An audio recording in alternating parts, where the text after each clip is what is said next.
तो दोस्तों आज की कहानी दो ऐसे भाइयों के बारे में है जिन्हें अपने बुजुर्गों के हार्ड वर्क की वैल्यू नहीं होती और उन्हें अपने लाइफ से शिकायत होती है बहुत।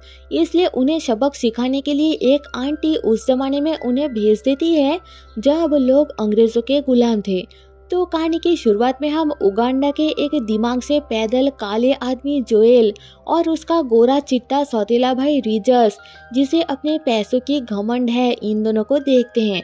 असल में ये दोनों भाई एक दूसरे को पसंद नहीं करते, इसलिए कई सालों से इन्होंने एक दूसरे का शक्ल नहीं देखा। जोएल एक नंबर का आलसी, दिमाग से पैदल और कामचोर इंसान है। वो अपने लाइफ में अनसक्सेसफुल होने की जिम्मेदार अपने काली चमड़ी को मानता है। कुछ साल पहले एक बूढ़ी औरत की पर्स चुराने के जुर्म में वो जेल गया था और अब जेल से छूट चुका है। उसे लगता है कि अगर वो अपने भाई की तरह गोरा होता तो आज दुनिया का सबसे बड़ा अमीर आदमी होता। वो अपनी 9 साल की बेटी और ग्रैंड मदर के साथ घर में रहता है। वही दूसरी तरफ रिजस, जो एक नंबर का खड़ूस और पैसों का घमंडी आदमी है, वो अपनी बीवी और 9 साल की बेटी के साथ शहर में आलीशान जिंदगी बिता रहा होता है। एक दिन रिजस को उसके अंकल का कॉल आता है जो उसे बताते हैं कि उसके फादर जल्दी मरने वाले हैं और वो अपनी आखिरी टाइम में अपने सारे नाजायज और जायज बच्चों को एक साथ देखना चाहते हैं। रिजस अपने बाप से मिलना नहीं चाहता था क्योंकि उसके पैदा होते ही उसके बाप ने उसकी माँ और उसे अकेला छोड़कर एक दूसरी लड़की लेकर भाग गया था। लेकिन जब उसकी बीवी उसे धमकाती है कि अगर तुम अपने बूढ़े बाप को मिलने नहीं गए तो मैं अपनी बेटी को लेकर यहाँ से भाग जाऊंगी, ये सुनते ही वो अपने बाप से मिलने जाने के लिए राजी हो जाता है और अपना सामान बांध कर पहुँच जाता है अपने बाप के शहर, जहाँ स्टेशन पर उसकी मुलाकात जोएल से होती है। दोनों अपने बीच हुए गिले शिकवे को भुलाकर गले लग जाते हैं और एक टैक्सी लेकर अपने बाप से मिलने जाने के लिए निकल पड़ते हैं। यहाँ हमें पता चलता है कि जोएल को भी अपने बाप के बीमार होने का एक लेटर मिला था। टैक्सी में रिजस बताता है कि कैसे वो लोगों का जूता साफ करता था पहले और फिर एक दिन उसकी किस्मत खुली और वो करोड़पति बन गया। जोएल भी उसे अपने बारे में झूठ मूठ का जो भी मन में आए सुना देता है। थोड़ी देर बाद दोनों अपने बाप के पास पहुंच जाते हैं, जहां पर इनकी मुलाकात इनके बहुत सारी सौतेली बहन से होती है। दरअसल जवानी में इनके बाप एक नंबर का अयासखोर इंसान था, जिस वजह से इनका प्रोडक्शन इतना सारा है। लेकिन इन सब में इसका बस 2 ही बेटा है, जोएल और रिजस। मरते टाइम दोनों बेटों को अपने सामने देखकर बूढ़ा कुछ टाइम के लिए जाग उठता है और उन्हें बताता है कि मेरे पास कुछ खजाना है और मेरे मरने के बाद उन खजानों का मालिक तुम होगे। ये सुनकर दोनों की आंखें चमक उठती है, लेकिन खजाना कहाँ है ये बताने से पहले ही बूढ़ा टपक जाता है। फिर उनकी आंटी उन्हें एक डॉक्यूमेंट देती है जो कि उस टाइम के थे जब उनके पूर्वज वेस्ट इंडीज में अंग्रेज के लिए गुलामी कर रहे थे। लेकिन एक दिन उनके मेहनत को देखकर अंग्रेजों ने उन्हें छोड़ दिया था। डॉक्यूमेंट को देखकर रिजस और जोएल को लगता है कि ये कोई खजाने का पेपर नहीं हो सकता और उसे हंसते हुए फाड़ देते हैं। ये देखकर उनकी बूढ़ी आंटी को काफी गुस्सा आता है और उन्हें सबक सिखाने के लिए वो उनके तरफ एक जादुई फूंक मारती है, जिसके असर से दोनों 17वीं सेंचुरी में पहुंच जाते हैं, जहां पर वेस्ट इंडीज में अभी भी गुलामी चल रहा था। होश में आने के बाद दोनों खुद को एक खुले मैदान में पाते हैं। इन्हें अभी तक पता नहीं था कि इनके साथ क्या हुआ है और अपने सामने कुछ लोगों को भागते हुए देखते हैं। उनके पीछे होते हैं शिकारी जो जोएल और रिजस को पकड़कर बाजार ले जाते हैं, जहां कुछ कैदियों के साथ उनकी भी बोली लगती है। जमींदार लोग आते हैं और सभी कैदियों के बॉडी चेक करते हुए एक एक करके सबको खरीद लेते हैं। लेकिन इन दोनों भाइयों को कोई नहीं खरीदता, इसलिए दोनों अपना बॉडी अच्छे से दिखाने लगते हैं, क्योंकि अगर किसी ने इन्हें नहीं खरीदा तो यूजलेस समझकर इन्हें मार दिया जाएगा।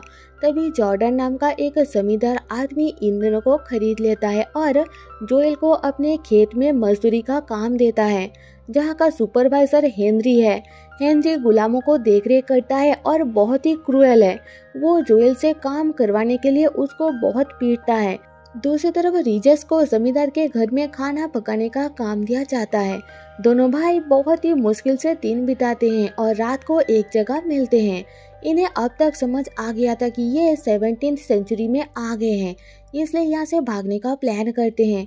लेकिन जैसे ही दोनों बाहर निकलते हैं, रीजस किसी चीज़ को देखकर डर के मारे वहाँ से कट लेता है और फिर जोएल भी उस नकली भूत को देखकर दोबारा घर के अंदर चला जाता है। अगली सुबह सभी गुलामों को एक पादरी के सामने खड़ा कर दिया जाता है और पादरी नकली बाइबल हाथ में लिए इन्हें झूठी कहानियां सुनाता है कि ईश्वर ने काले लोगों को इसलिए बनाया ताकि वो गोरे लोगों की सेवा कर सके। लेकिन दोनों भाइयों को पढ़ना आता था। वो समझ जाते हैं कि पादरी झूठ बोल रहा है, इसलिए दोनों पादरी का बात मानने से मना कर देते हैं और रीजस पादरी का बाइबल पढ़ के परेशान हो जाता है क्योंकि वो नकली बाइबल था। इसलिए रीजस हैरान होता है कि आखिर ये सब कहानी बाइबल में कब आ गई। अगले दिन जोएल खेत में थोड़ा लेट पहुंचता है। इस बात से गुस्सा होकर हेनरी उसकी बुरी तरह से पिटाई करता है और ऐसा बर्ताव देखकर जोएल यहाँ से भागने लगता है। लेकिन बीच रास्ते में एक लकड़ी से टकराकर वो बेहोश हो जाता है। होश में आने के बाद वो खुद को बीच बाजार में बंधा हुआ पाता है और ऐसी हरकत के लिए हेनरी सबके सामने उसे डंडा लगाता है। लेकिन डंडा खाने के बाद भी वो हेनरी से नहीं डरता और चिल्लाते हुए सबको बताता है कि आगे तुम लोग मेरे मौत का तमाशा देखना, अभी मेरा भाई मुझे बचाने आएगा। लेकिन उसका भाई और आसपास के लोग वहीं पर खड़ा ये सब देख रहे थे। कोई हेनरी के खिलाफ आवाज नहीं उठाते। उस रात रीजस को जॉर्डन के ऑफिस में बुलाया जाता है क्योंकि वो पढ़ना जानता था, इसलिए हेनरी के साथ उसे बाकी गुलामों को देख रेख करने का काम दिया जाता है। वहीं दूसरी तरफ हम जोएल को देखते हैं जो अपने घाव का इलाज एक गुलाम लड़की रोजली से करवा रहा था। उन दोनों को मिले हुए 10 मिनट भी नहीं हुए थे और जोएल उसके ऊपर चुम्मी लेने टूट पड़ता है। लेकिन रोजली उसे रोकते हुए कहती है कि मैं इजाडोर नाम के गुलाम से प्यार करती हूँ, जो सुनकर जोएल निराश हो जाता है। अगले दिन रीजस जो कि अब गुलामों का मालिक बन चुका था, वो जोएल के पास आता है और उसे काम पर चलने को कहता है। लेकिन जोएल उसकी बात नहीं सुनता और फिर से सोने लगता है। तो रीजस उसके ऊपर बाल्टी भर के पानी फेंक देता है, जो कि दरअसल पिछली रात जोएल ने जो टॉयलेट किया था वो था। बाकी गोरों की तरह रीजस का बदला हुआ बिहेवियर देखकर जोएल निराश होता है और उसे यहाँ से भाग चलने को कहता है। लेकिन रीजस मना कर देता है क्योंकि अब उसे लगता है कि जॉर्डन अच्छा आदमी है और वो उसके लिए लगन से काम करना चाहता था। लेकिन जल्दी उसका ये सपना टूट जाता है जब एक दिन जॉर्डन के फैमिली को पता चलता है कि नौकर रीजस को पढ़ना आता है। तो वो सब उसके ऊपर हंसने लगते हैं और कहते हैं कि फिर तो इसे पियानो बजाना भी आता होगा, जिस पर रीजस सीधा जाकर पियानो पर बैठ जाता है और सबसे अच्छा पियानो बजा के दिखा देता है। लेकिन इसका परिणाम ये होता है कि हेनरी के हाथों रीजस को भी जोएल के तरह सरेआम पीटा जाता है, जिससे रीजस का अकल ठिकाने आता है और वो दोबारा अपने भाई के साथ मिलकर वहां से भागने का फैसला करता है। अगले दिन दोनों ईशाक नाम के एक आदमी के घोड़ा गाड़ी में छुपकर उन सभी से बचते हुए वहां से निकल लेते हैं। ईशाक को पहले से ही पता था कि गाड़ी के पीछे 2 गुलाम छुपे हुए हैं और वो उनकी मदद करता है क्योंकि जीवित होने के कारण वो भी कभी अंग्रेजों का गुलाम रह चुका था।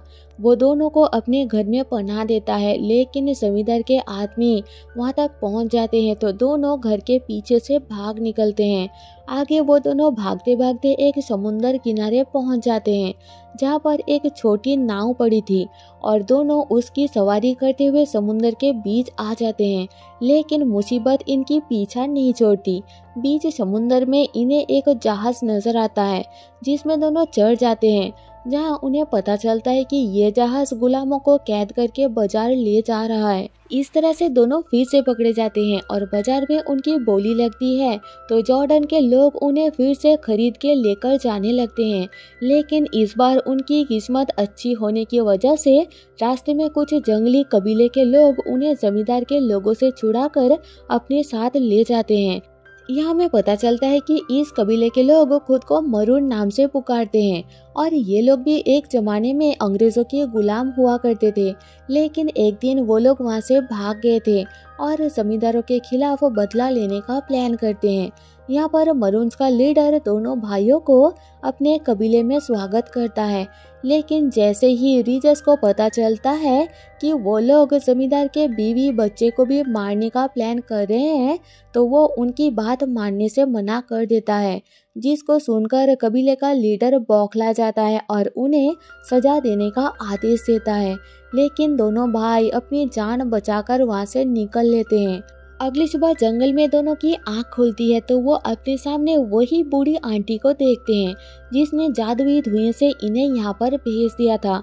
दोनों को समझ आ गया था कि इसी आंटी ने उन्हें यहाँ पर भेजा, इसलिए दोनों उससे माफ़ी मांगते हुए रिक्वेस्ट करते हैं कि प्लीज़ हमें दोबारा अपने टाइम में वापस भेज दो, हम इसके लिए कुछ भी करने को तैयार हैं। लेकिन आंटी राजी नहीं होती और कहती है कि यहाँ से वापस जाने का एक ही रास्ता है, तुम्हें वही गुलाम रोजली और ईशाडोर जो कि तुम्हारे पूर्वज है उन्हें आपस में मिलाना होगा और उन्हें जमींदार की कैद से छुड़ाना होगा ताकि हमारा बिगड़ा हुआ इतिहास ठीक हो सके। जब तुम अपने मिशन में सफल हो जाओ तो मेरे इस स्मोक पाइप से धुआं निकालना, इस तरह से तुम लोग अपने टाइम में वापस आ जाओगे। और ये सब कहने के बाद आंटी पाइप छोड़कर वहाँ से गायब हो जाती है, जिसके बाद दोनों रोजली और ईशाडोर को मिलाने का सोचते हैं। लेकिन रास्ते में वो ईशाडोर को एक लड़के के साथ फिजिकल होते हुए देख लेते हैं और समझ जाते हैं कि ईशाडोर गे है यानी होमोसेक्सुअल है, इसलिए रोजली के साथ उसे मिलाना मुश्किल है।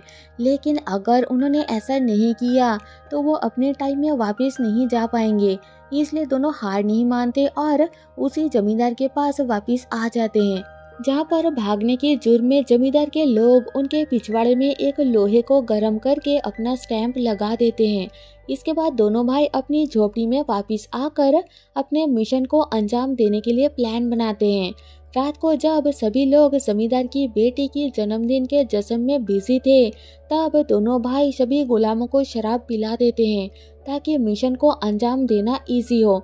लेकिन नशे में जोयल खुद रोजली के साथ रोमांस करने लगता है, हालांकि रीजस उसे रोक लेता है। फिर नशे में सारे गुलाम सो जाते हैं, जिसका फायदा उठाते हुए दोनों भाई अपने हाथों से ही रोजली और ईशाडोर के बीच फिजिकल रिलेशन बनाने में कामयाब हो जाते हैं। दोनों को लगता है कि उनका मिशन सक्सेसफुल हो चुका है, अब वो अपने घर वापस जा सकते हैं। लेकिन इससे पहले वो दोनों जमींदार के लोगों से बदला लेने का सोचते हैं और हथियार उठाकर जॉर्डन के घर में घुस जाते हैं। वहाँ तोड़फोड़ करते हैं, उनकी बेइज्जती करते हैं, मेहमानों को चांटा मारते हैं, यहाँ तक कि जोएल जमींदार की बेटी की चुम्मी भी लेता है। तभी यहाँ पर हेनरी गन लेकर पहुँच जाता है, लेकिन हेनरी से डरने के बजाय वो दोनों जोर जोर से हंसने लगते हैं और उसे अलविदा कहने के लिए उस पाइप में आग लगाकर धुआं छोड़ते हैं। लेकिन उस धुएं का उन पर कोई भी असर नहीं होता क्योंकि किसी ने उस पाइप को बदल दिया था। फिर दोनों को पकड़कर केज में बंद कर दिया जाता है। अगले दिन इन्हें फांसी लगने वाली थी, इसलिए दोनों दुखी होकर एक दूसरे के गले लगकर रोने लगते हैं। रीजस अपने बर्बाद हुए शादीशुदा जिंदगी के बारे में बताता है तो जोएल अपनी बेरोजगार लाइफ के बारे में उसे सच बता देता है। सुबह होते ही हेनरी उन दोनों को फांसी लगाने के लिए ले जाता है, लेकिन तभी जमींदार का छोटा बेटा विक्टर जंगल के अंदर भाग जाता है क्योंकि वो ऐसे किसी को मरता हुआ नहीं देख सकता। रोजली उसे पकड़ने उसके पीछे जाती है, लेकिन पता चलता है कि विक्टर पास की नदी में गिर गया है। अब ये सुनकर सभी गांव के लोग नदी के तरफ भागते हैं और मौका देकर ईशाडोर दोनों भाइयों को आजाद करके वहां से भागने को कहता है। भागते हुए दोनों विक्टर को नदी में बहते हुए देखते हैं और उसे बचाने के लिए बिना कुछ सोचे समझे जोएल पानी में कूद जाता है। हालांकि उसे तैरना नहीं आता तो उसके पीछे रीजस भी पानी में कूद जाता है और विक्टर के साथ अपने भाई को भी बचाता है। अपने बेटे विक्टर को बचाने के लिए जॉर्डन उन दोनों की सजा माफ कर देता है और साथ ही उन्हें एक डॉक्यूमेंट देता है जो कि बिल्कुल वैसा ही था जो मरने से पहले उनके फादर ने उन्हें दिया था। लेकिन दोनों वो डॉक्यूमेंट रोजली और ईशाडोर को देकर उन्हें गुलामी से आज़ाद करने के लिए रिक्वेस्ट करते हैं, तो जॉर्डन उनकी बात मानते हुए ऐसा ही करता है और वो दोनों इन दोनों भाइयों को अलविदा कहकर वहां से चले जाते हैं। इस तरह से दोनों रोजली और ईशाडोर को मिलाने में कामयाब होते हैं, लेकिन इनकी जादुई पाइप खो गया था, इसलिए दोनों काफी निराश थे। तभी हेनरी दोनों भाइयों के पास आकर उन्हें दोबारा काम करने के लिए कहता है। इस दौरान हेनरी अपने पास रखा एक स्मोक पाइप निकालकर उसे पीने लगता है और दोनों भाई को इरिटेट करने के लिए उसका धुआं उनके मुंह पर मारता है, जिसके असर से दोनों भाई झट से वहां से गायब हो जाते हैं। मतलब कि जादुई पाइप हेनरी ने चुराया था, लेकिन उसे पता नहीं था कि ये जादुई है और हैरान हो जाता है कि ये कैसे हुआ, दोनों भाई कहाँ गए। इसके बाद जब दोनों सौतेले भाई होश में आते हैं तो अपने सामने बूढ़ी आंटी को देखते हैं, जिसके हाथ में ठीक वैसा ही डॉक्यूमेंट था जिसे जॉर्डन ने दोनों भाइयों को दिया था और उन दोनों ने रोजली और इशाडोर को दे दिया था। मतलब कि वो बूढ़ी आंटी ही रोजली है। फिर दोनों भाई अपने अपने काम पर लग जाते हैं। जोएल एक कंस्ट्रक्शन एरिया में काम करता है और अब अपने साथ कोई भी भेदभाव बर्दाश्त ना करते हुए सबको अच्छे से जवाब देता है। इधर रिचर्ड भी अपना खड़ूस बिहेवियर छोड़कर सबके साथ अच्छे से मिलता है और अपनी इंसल्ट ना सहते हुए बॉस को उल्टा सीधा सुनाकर जॉब छोड़ के एक टेंशन फ्री लाइफ बिताने लगता है। एंड में हम पूरे फैमिली को एक साथ बैठकर एंजॉय करते हुए देखते हैं। मतलब कि पास्ट में जाकर दोनों भाई के द्वारा किए गए एडवेंचर ने उनके फैमिली को एक कर दिया। तभी दोनों की बेटी वही डॉक्यूमेंट हाथ में लिए लड़ती हुई बाहर आती है और उसे फाड़ने वाली होती है, जिसे देखकर दोनों पिता अपनी अपनी बेटी की तरफ भागते हैं और मूवी यही खत्म हो जाती है। Thanks for watching.